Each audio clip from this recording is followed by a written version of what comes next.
Bonsoir à toutes, bonsoir à tous, bienvenue sur 8 Mont Blanc. Je suis ravie de vous retrouver pour le dernier journal de la semaine. Il est 18h et voici les événements qui ont marqué l'actualité de ce vendredi 29 novembre 2024. La présidente de l'Assemblée nationale est arrivée ce vendredi en Haute-Savoie. Elle a consacré sa matinée à la visite de l'hôpital de Saint-Julien en Genevois. L'accent a été mis sur l'unité de santé affective et sexuelle. Nous ferons ensuite un état de santé des cours d'eau et des nappes souterraines présents sur nos territoires. L'agence de l'eau Rhône-Méditerranée-Corse a publié son bilan et les chiffres sont plutôt encourageants. Comme je vous l'évoquais en titre, Yaël Braun-Pivet, la présidente de l'Assemblée nationale, était en Haute-Savoie ce vendredi. Une venue qui s'inscrit dans la volonté du gouvernement d'en finir avec les violences faites aux femmes. Si plusieurs rendez-vous étaient au programme, c'est à l'hôpital de Saint-Julien en Genevois que la visite a débuté avec un focus sur l'unité de santé affective et sexuelle créée il y a près d'une décennie. Emmanuel Jaude était sur place, on regarde son reportage.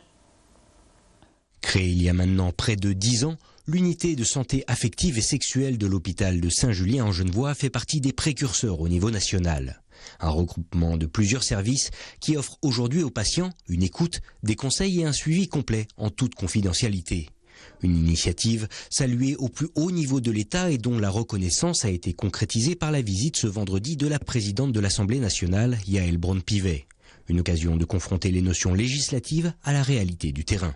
On voulait lui montrer ce qu'on faisait en pratique comme travail, parce qu'eux, ils ont un prisme très global, sociétal. Nous, on a les personnes en face de nous tous les jours. Donc, de pouvoir lui transmettre ce qu'était notre travail au quotidien et l'importance, en fait, de ces deux pôles, un plus sociétal, un plus individuel, mais qui se répondaient en permanence. Parce qu'encore une fois, les problématiques en termes de santé sexuelle sont des problématiques sociétales, souvent avec des répercussions individuelles. Composé du centre IVG, du centre de la santé sexuelle et de celui du dépistage des infections sexuellement transmissibles, l'unité a fait l'objet d'une visite rapide, mais assez dense en informations. Il faut dire que si ces différents services existaient depuis déjà de nombreuses années au sein du centre hospitalier, la mise en commun de leur expertise et compétences a permis à la structure de prendre un sens nouveau, tant pour les soignants que pour leur patientèle. C'est très intéressant de voir que partout sur le territoire, les professionnels se bougent, se mobilisent, créent, imaginent, innovent pour avoir la meilleure prise en charge possible.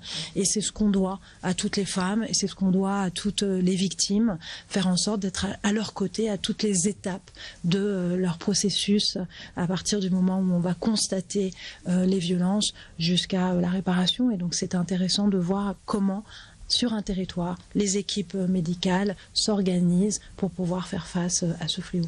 Un regroupement qui fait également office de laboratoire. En effet, depuis 2 ans, l'hôpital de Saint-Julien fait partie des 23 sites français expérimentant l'interruption volontaire de grossesse instrumentale. Une pratique désormais exécutée par une sage-femme. Moi, j'ai réalisé seul 60 IVG au bloc opératoire. Voilà, et j'ai été formée sur 60 auparavant. Ça permet d'ouvrir un accès aux soins plus pertinent pour les patientes parce qu'avant ça, il n'y avait qu'une praticienne qui le faisait. Actuellement, maintenant, on est 2, donc ça permet d'offrir une plus large offre de soins et puis de laisser plus de choix aux patientes. Dans le cadre de cette visite portant sur les violences faites aux femmes, la présidente de l'Assemblée nationale s'est ensuite rendue à Thonon-les-Bains pour inaugurer le pôle spécialisé de lutte contre les violences intrafamiliales du tribunal judiciaire. Des violences qui représentent aujourd'hui la moitié des gardes à vue enregistrées dans le département. L'agence de l'eau Rhône-Méditerranée-Corse a publié son nouveau rapport sur l'état des eaux dans ce bassin. Lacs, rivières et nappes souterraines ont fait l'objet d'une surveillance constante, permettant ainsi de récolter près de 6,5 millions de données en 2024, soit 8 fois plus qu'il y a 30 ans. Résultat, une rivière sur 2 est jugée en bon état, un chiffre très largement en hausse. Plus de précision avec ce reportage. Que ce soit l'eau de la douche, celle que l'agriculteur donne à ses bêtes, ou tout simplement celle qui coule du robinet, elle vient forcément de nos rivières ou de nos nappes souterraines. C'est pourquoi cette ressource précieuse fait l'objet d'une attention constante par l'agence de l'eau Rhône-Méditerranée-Corse. Elle a pour mission de préserver les ressources en eau. Leur nouveau rapport a révélé que 52% des rivières dans le bassin sont en bon état. On a construit ces dernières décennies beaucoup de stations d'épuration qui ont permis d'améliorer l'état de nos rivières, de passer de 1 sur 4 en bon état à 1 sur 2. Voilà.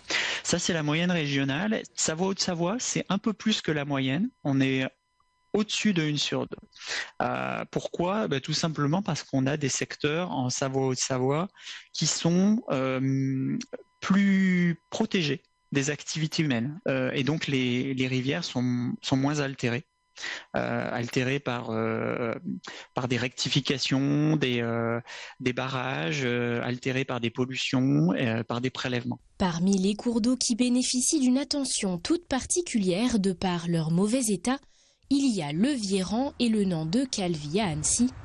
Pour arriver à ces constats, l'agence de l'eau Rhône-Méditerranée-Corse réalise des milliers de mesures chaque année pour déterminer l'état de santé des cours d'eau. Il y a 3 grands vecteurs de bon état. C'est bien sûr la qualité de l'eau. Donc, qu'est-ce qu'il y a dans l'eau en termes de minéraux, de polluants? Il y a la quantité d'eau. Donc, pour qu'il y ait une rivière, il faut de l'eau.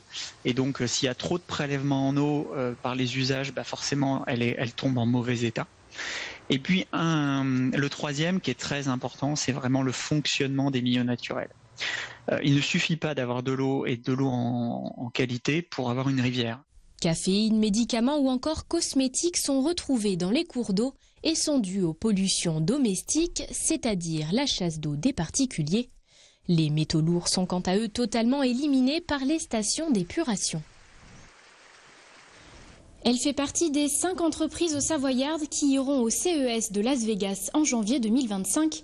Située à Annecy, la start-up Novosenso a mis au point, il y a 4 ans, un système de vidéosurveillance basé sur l'intelligence artificielle. Grâce à des capteurs situés dans les caméras, il permet de détecter les comportements inhabituels des chevaux et d'alerter leurs propriétaires en cas d'anomalie via une application. L'objectif, prédire les problèmes de santé et évaluer le bien-être des animaux. Les précisions dans ce reportage signé Chloé Lemeur. Elles passent presque inaperçues.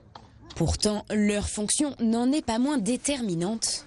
Installées dans les boxes des écuries, ces caméras analysent et détectent en temps réel les changements de comportement des chevaux grâce à un système de surveillance intelligente.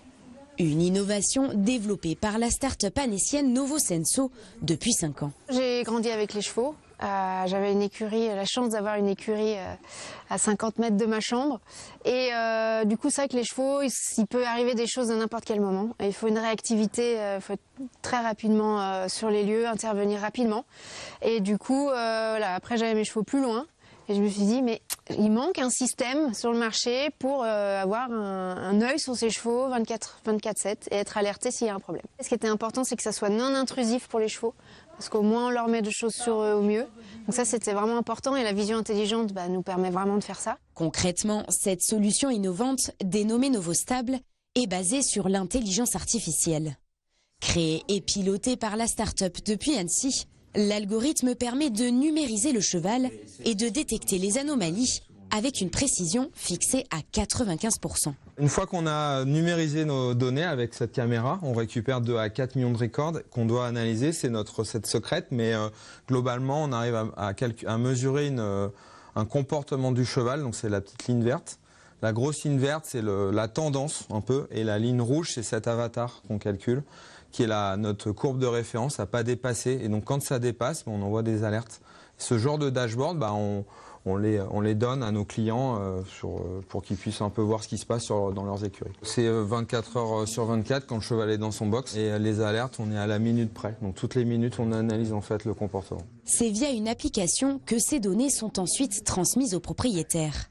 Suivi des chevaux de sport, des soins cliniques ou encore du poulinage, ces différents services sont aujourd'hui utilisés par une centaine de clients.